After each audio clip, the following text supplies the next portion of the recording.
இன்றைக்கி நம்ம பார்க்க போகிற ரெசிபி முள்ளங்கி கூட்டு. ரொம்ப டேஸ்டியாக எப்படி செய்யலான்னு பார்க்கலாம். 2 மீடியம் சைஸ் முள்ளங்கியை பொடி பொடியாக அரிஞ்சு வச்சுக்கோங்க.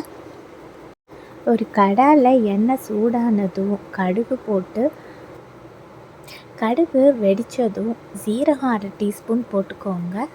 கூட உளுந்து பருப்பு 1 டேபிள் ஸ்பூன், காஞ்ச மிளகா 2. நல்லா செவக்க 1 நிமிஷம் வறுத்தரலாம். 5 பல்லு பூண்டு, 2 பச்சை மிளகா, அப்புறம் 1 கப் வெங்காயம் போட்டு நல்லா வதக்கிடுங்க. வெங்காயம் வதங்கினதும் அரிஞ்சு வச்சிருந்த முள்ளங்கியை போட்டுடுங்க.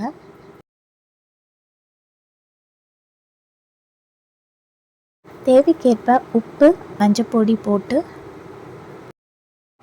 ஒரு 7 நிமிஷம் நல்லா வதக்கிடுங்க.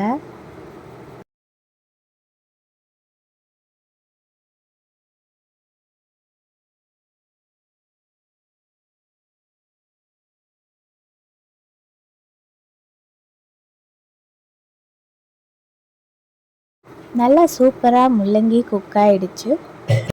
இனி 1/2 கப் தேங்காய், அப்புறம் ஜீரகத்தூள், தனியாத்தூள், தேவைக்கேற்ப மிளகாய்த்தூளும் போட்டு நல்லா வதக்கிடுங்க. ஒரு 5 நிமிஷம் நல்லா வதக்கிடலாம்.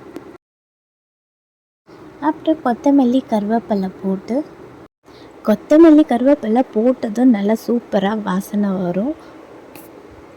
ஒரு 2 to 3 மினிட்ஸ் அதையும் வறுத்துருங்க.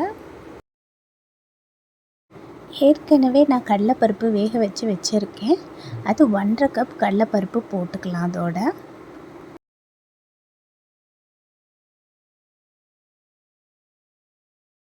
அதை நல்லா கலந்து விட்டுட்டு தேவைக்கேற்ப தண்ணி ஊற்றி அதை ஒரு 3-4 நிமிஷம் மூடி வச்சு குக் பண்ணிவிடுங்க.